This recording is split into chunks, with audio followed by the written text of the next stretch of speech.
All right, so now we're going to talk about falls. Patient falls are a common cause of injury and they're a common cause of liability in healthcare facilities. They're also falls at home are also a common cause of injury and loss of function for elders. So we're going to talk about some risk factors and some things we can do. The strongest predictive factor for falls is a history of falls. If your patient has all the other risk factors, but they're doing things to accommodate for those or doing things to prevent falls, they're less likely to fall. But if they have a fall, that means they have risk factors that they're not compensating for. So the strongest predictive factor is a history of falls.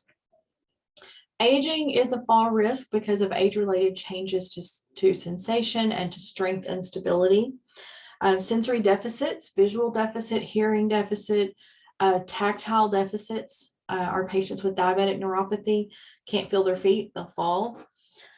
Weakness, generalized weakness, or weakness to particular extremities is a risk for falls.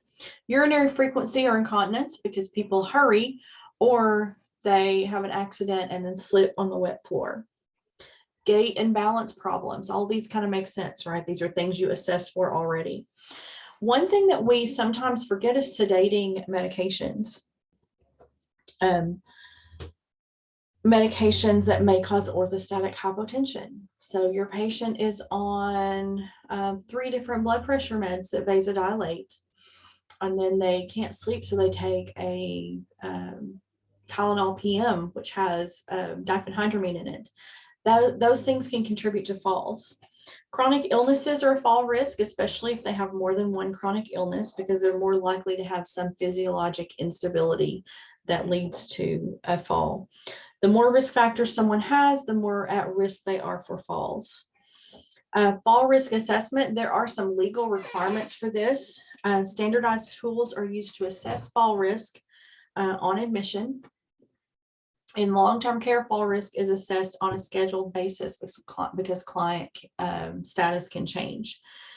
There are some interventions that we can do to try to prevent falls.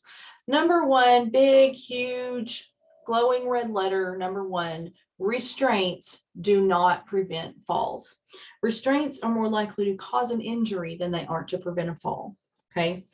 Education should be aimed at specific risk factors. We need to orient the patient to their room and the call light. If they're in an inpatient setting, make sure the call light and personal items are in reach. We need to respond to call lights promptly. So I have a question for you, and I just want you to think about this question. If you are in bed and you have a broken leg, you can't stand on your broken leg, and you've been told, don't get out of bed, you're going to fall. You can't hop on, you could hop on your one leg, but you're likely to fall on the way, and you really, really, really need to pee. Are you going, if no one comes to help you to the bathroom, are you going to get up and try to hop on your good leg to the bathroom and risk a fall, or are you going to lay there and wet the bed? Your patients will do the same. Not like 90-something%. I'm pulling that out of my head, but like 90% of patients, a huge percentage of patients, are going to get up and risk the fall if their physiologic needs are not met. So respond to call outs promptly.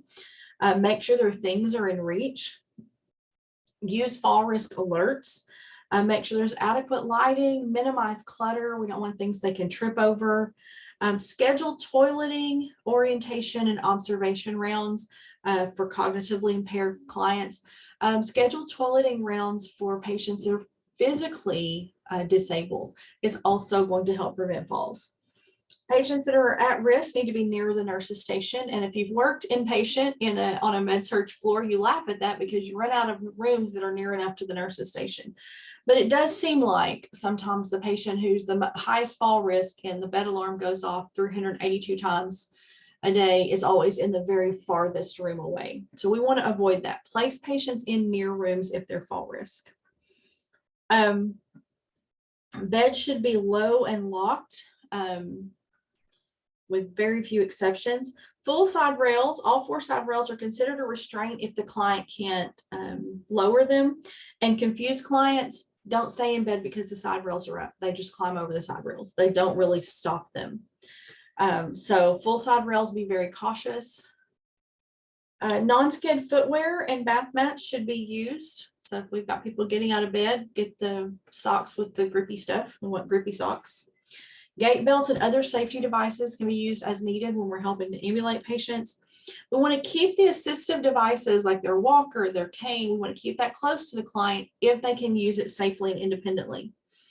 Lock the wheels on stretchers, wheelchairs, etc. during transfer. Falls do occur during transfers because people forgot to lock the wheels.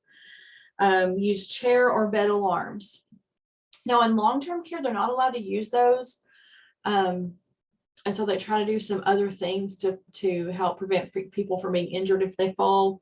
But in acute care, we can still use bed alarms. Use that bed alarm. It's much more effective than a restraint. Make sure that falls and related incidents are reported to help prevent future incidents, because it helps figure out what system things might need to change. Okay, so that's inpatient falls. That was very short and very fast. Next, we're going to talk about seizures.